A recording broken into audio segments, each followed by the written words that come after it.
This bit from the last update resonated with a few folks. We can miss God in our lives if we aren't paying attention, or more to the point, if other priorities are getting all of our attention. Today, as we find ourselves halfway through Lent, it seems like a good time to reconsider our priorities, as well as the power of sacrifice, and if you'll indulge me, a little Hank Williams. The tune that's got a hold of me today is Hank's classic, Move It On Over.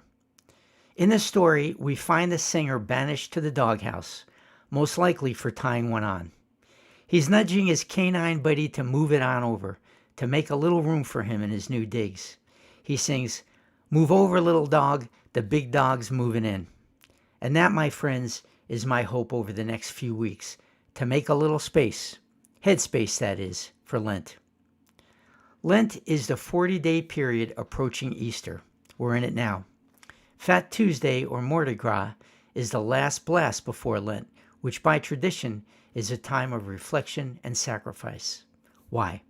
Because Jesus spent 40 days prior to Easter alone in the desert, preparing for his sacrifice, praying, discerning, and gathering his strength for the upcoming ordeal. Jesus is without provision during this time, we are told. He has no food or water.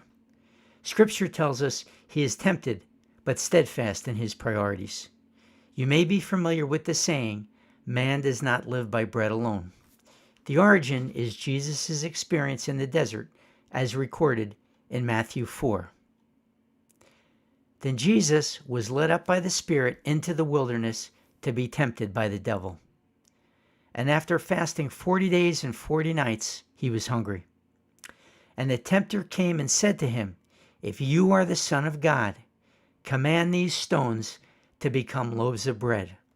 But he answered, "It is written, man shall not live by bread alone, but by every word that comes from the mouth of God." Rather than fill his empty stomach with bread, Jesus chooses to fill his spirit with God. His priorities are clear. As for me, sometimes I move through the days of Lent sensitive to its significance. In previous years, I have read the Passion in the four Gospels, from the betrayal in the Garden of Gethsemane and the trial, to the crucifixion and resurrection. Absorbing all four Gospel accounts consecutively is a powerful experience. Some years I fast, which is a Catholic practice. Other times, I am mentally absent for long stretches, too busy or distracted to appreciate or even contemplate the sacred events that underpin the Christian tradition. The courage of Jesus to follow through to the end, the sacrifice, and the grace and forgiveness that fills us in this very moment. On my nightstand is a Lenten devotional that helps me move it on over. Yes, the line is still running through my head during this special time. A devotional is defined as of or used in religious worship. In this case, it's a simple 4.5 by 7 white notepad with one scripture reading for each day of Lent, accompanied by one prayer or suggestion, like a calendar.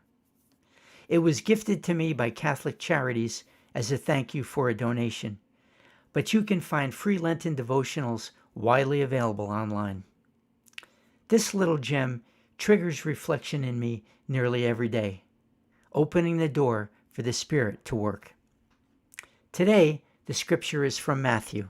It is, Jesus said to his disciples, "You have heard that it was said, 'You shall love your neighbor and hate your enemy.' But I say to you, love your enemies and pray for those who persecute you." The accompanying prayer suggestion is, strive to imitate the love of God the Father, who is full of compassion and forgiveness, by praying for those who cause you pain or sorrow.